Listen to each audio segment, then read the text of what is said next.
Vamos ver então como é que foi o dia de campanha. Obrigado, Felipe. Daqui a pouco a gente volta a conversar. Vamos ver como é que foi o dia de campanha dos candidatos. Primeiro com o candidato Jair Bolsonaro, que visitou cidades da região sul do Brasil. Ele se encontrou com prefeitos para conquistar novos apoios. A gente vai até Porto Alegre conversar com a repórter Bruna Osterman, que tem as informações dessa agenda. Oi, Bruna, boa noite. Oi, Márcio. Boa noite para você, para quem nos acompanha. A passagem do atual presidente Jair Bolsonaro pela região sul começou em Balneário Camboriú, no litoral de Santa Catarina, pela manhã. Por lá, ele se reuniu com prefeitos, como você disse, também empresários e deputados eleitos pelo PL, partido dele nessa última eleição, no centro de eventos da cidade, onde também realizou um comício com apoiadores. Ele conversou com a imprensa e falou sobre a importância do Auxílio Brasil e das medidas econômicas do governo dele durante a pandemia. Para chegar aqui no Rio Grande do Sul, ele teve um pequeno atraso devido ao mau tempo, que continua ruim por aqui, como vocês podem ver, mas ele conseguiu chegar com a aeronave dele operando por instrumentos com um pequeno atraso de meia hora. Ele foi na Feira Nacional do Doce, onde foi recepcionado pelo candidato ao governo do estado e ex-ministro do governo dele, Onyx Lorenzoni. Aqui no Rio Grande do Sul, ele também se reuniu com prefeitos, especificamente da região sul do estado, e com algumas lideranças. Ele também conversou com a imprensa e disse que foi a própria, a imprensa que inventou que ele pretendia aumentar em 5 o número de ministros do STF. Falou que isso não está na conta dele e também não está no plano de governo dele. Por volta das 5 horas da tarde, Jair Bolsonaro, candidato à reeleição pelo PL, saiu aqui de Pelotas, na região sul do estado, e voltou para Brasília. É com vocês. Muito obrigado, Bruna Osterman, que falou com a gente ao vivo de Porto Alegre. É interessante o presidente desmentir agora que foi a imprensa, quando tanta gente ligada a ele defendeu a ideia. Inclusive, o atual vice, ainda vice, senador eleito, sim. Hamilton Mourão. E ele próprio, Márcio? Esse foi um tema, cara? Não é de hoje, não é do mandato inteiro. Eu não me surpreendo mais, gente. A grande questão é que, assim, todo o discurso de risco de venezuelização ou venezuelazização. Que trava-língua, Yuri. De virar uma Venezuela? Podia ser pior que Nicarágua, nicaragualização. Não, chega, para. Yuri é bom nisso. Enfim, talvez o caso mais concreto de aproximação com a Venezuela é essa discussão sobre aumentar o número de ministros do Supremo e neutralizar ou reduzir o poder dos atuais integrantes do Supremo neste momento. É o mais concreto que se chegou desse risco nas discussões que estão colocadas no atual debate político e do que foram os governos tanto de Lula quanto de Bolsonaro. Não há outras discussões colocadas de forma concreta ou vocalizadas por tantas pessoas, porque aí a gente está falando do presidente, do vice-presidente, do líder do governo na Câmara, de uma ex-ministra senadora eleita, o vice-presidente eleito senador, ou seja, pelo menos 2 mandatários que terão 8 anos de mandato vocalizando esse tipo de intenção, essa crítica ao Supremo Tribunal Federal, ou seja, é um debate que entrou nessa discussão. O problema é quem se convence por esse discurso? Quem já está com Bolsonaro? Quem está no centro? Quem ainda está indeciso? Quem não decidiu se vai votar em Lula, em Bolsonaro, ou se vai votar, se de repente vai desistir de votar no segundo turno, não se convence por um discurso de aumento de Suprema Corte no país. E vocês veem que é um assunto tão forte que chega a nublar a visita dele em estados onde ele apoia os líderes, os que venceram no primeiro turno. Pode conseguir apoios importantes para aumentar ainda mais a vantagem que ele teve, e a gente está falando disso ainda. Ele tem que desmentir o que claramente sempre foi ventilado entre os seus seguidores. É porque esse é o típico discurso, típica pauta, típica agenda que os profissionais da política ali que cercam o presidente Jair Bolsonaro não toleram, não suportam, porque afasta voto. Já tiveram ali ocasiões em que as pesquisas internas do PL, as qualitativas, foram apresentadas pelo Valdemar da Costa Neto ao presidente Jair Bolsonaro, dizendo, não faz esse discurso aí que isso aí é coisa de derrotado. No caso, o ataque às urnas. E essa questão do Supremo se afasta o centro, afasta o eleitor médio no momento em que a campanha ganhou um fôlego. A campanha do primeiro para o segundo turno diante da expectativa que havia, principalmente na campanha do Lula, de uma vitória no primeiro turno, não ganhou. Então a campanha está entusiasmada e aí não pode ter erro, né? Eu tenho ouvido muito lá, hoje falei lá na campanha, nas duas, mas especificamente na campanha do Bolsonaro, uma avaliação de que é imprevisível, está empatado, então você não pode errar.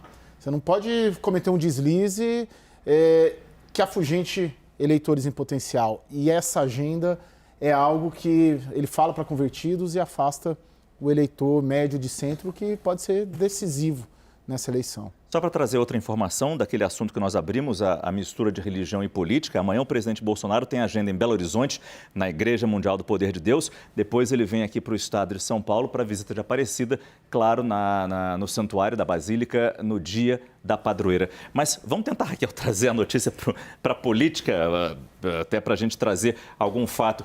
Nesses dois estados, Santa Catarina e Rio Grande do Sul, a gente sabe, Bolsonaro ganhou com uma boa vantagem em relação ao presidente Lula, ex-presidente Lula. Ele consegue ampliar isso nesse tipo de visita? E hoje ele se encontrou com vários prefeitos também, que a gente sabe, o Caio trouxe isso, como isso ajuda a disseminar voto. Mas a grande questão é, ele consegue ainda ampliar o que teve de vantagem no primeiro turno? Mas tanto Lula quanto o Bolsonaro estão nessa tentativa. A luta é essa. O Bolsonaro está lutando para ampliar posições no Sul e Lula também está lutando para ampliar posições no Nordeste. Porque quando você tem uma eleição tão próxima como parece que essa vai ser, até conversava mais cedo com o professor Antônio Lavareda e ele dizia, olha, está tudo caminhando para ser muito parecido com 89 ou com 2014, para ser uma das margens mais estreitas assim que a gente já viu nos últimos pleitos. Então, cada pontinho conta. Se ele conseguir ampliar um pouco no Sul, e é claro que o Bolsonaro tem um caminho maior para percorrer, mas se ele consegue ampliar um pouco e o Lula consegue ampliar um pouco no Nordeste, sempre faz diferença. Agora, essa pauta do STF, a sensação que eu tenho, que é um pouco diferente da sua, eu acho que ela já cumpriu o que ele queria. Ele sempre faz isso, ele vai dar um recado, desvia um pouco o foco da discussão, que era um foco que estava mais lá no orçamento, em corte de despesa. Aí que é sempre problemático para ele. Aí todo mundo começa a falar disso, aí depois ele diz, aliás, não só ele, né? Político em geral, empresário, tudo que eu tenho entrevistado, quando não gosta do que disse, depois diz que foi mal interpretado, né? A gente já está acostumado. A culpa é sempre da imprensa. Não, exato. E agora a coisa ficou ainda mais louca, porque quando a gente estava no impresso, você precisava gravar, porque pelo menos você tinha gravação. Agora pode estar em vídeo que o cara desmente assim mesmo, não importa. O que tiver em vídeo. Impresso, quer dizer, a Daniela Lima mencionou isso, e até estava agora, enquanto o cara estava falando, estava pegando aqui só para checar.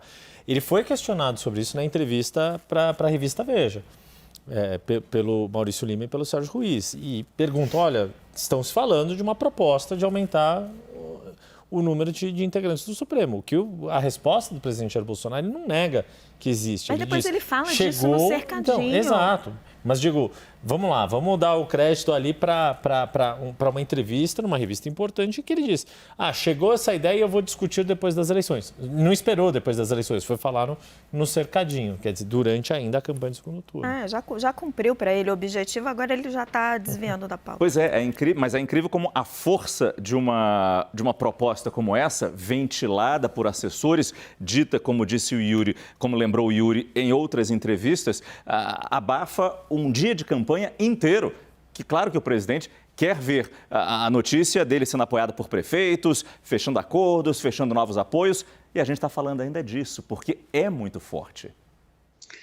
E porque ele não recuou completamente, ele não descartou essa hipótese, né, Márcio? Então, isso ainda está no ar. E quando a gente vê o Arthur Lira tentando colocar panos quentes, fazendo uma média com o Supremo Tribunal Federal, ele fala que isso não está sendo discutido neste momento. Nada quer dizer que não possa vir a ser discutido no futuro. O Ricardo Barros é mais incisivo, ele alimenta esse tipo de narrativa. Então, eu vejo ali o Centrão também fazendo o jogo do tira bom e do tira mal.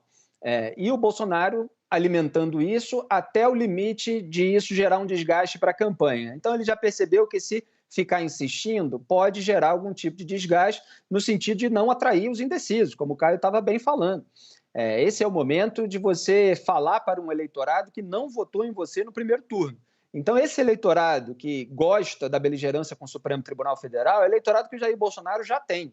Agora ele precisa conquistar outro que pode repudiar isso. Eventualmente pode aceitar, achar que merece e tal, mas é mais complicado de acreditar nisso. Então, assim, eu acho sim que o Bolsonaro quer ter a carta na manga, que ele quer ter ali um instrumento de chantagem política para servir como moeda de troca num escambo com outro poder.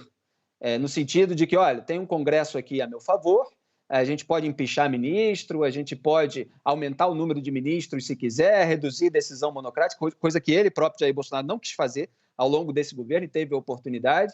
Então, vamos baixar o pano e tal.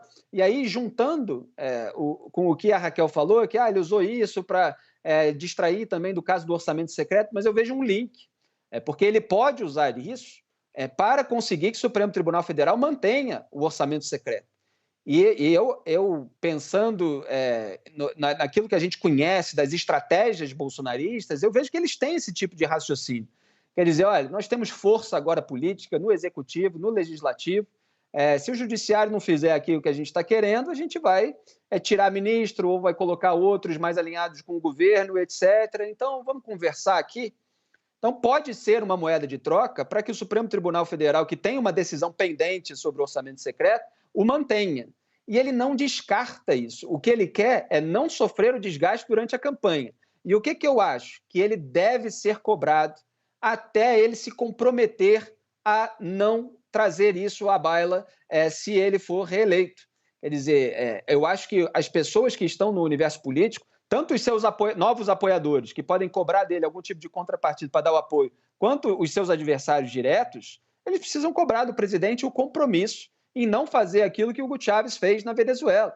Porque, de fato, aí você vai estar trilhando o caminho que você vende para o seu eleitorado que o Brasil não pode trilhar. Ou vai estar voltando ao regime militar brasileiro, com o AI-2, que foi decretado lá em 1965, justamente para que o regime indicasse ao Supremo Tribunal Federal ministros mais alinhados sob o pretexto de melhorar a produtividade da corte. Então, Jair Bolsonaro faz esse jogo duplo, ele não quer se desgastar, vai tentar minimizar agora nesse momento, mas precisa ser cobrado até descartar completamente. E isso ele ainda não fez. Aí está. Falamos bastante do dia de campanha de Jair Bolsonaro, que foi ao sul do Brasil, visitou Santa Catarina e também o Rio Grande do Sul, inclusive com entradas ao vivo da nossa repórter Bruna Osterman, lá de Porto Alegre.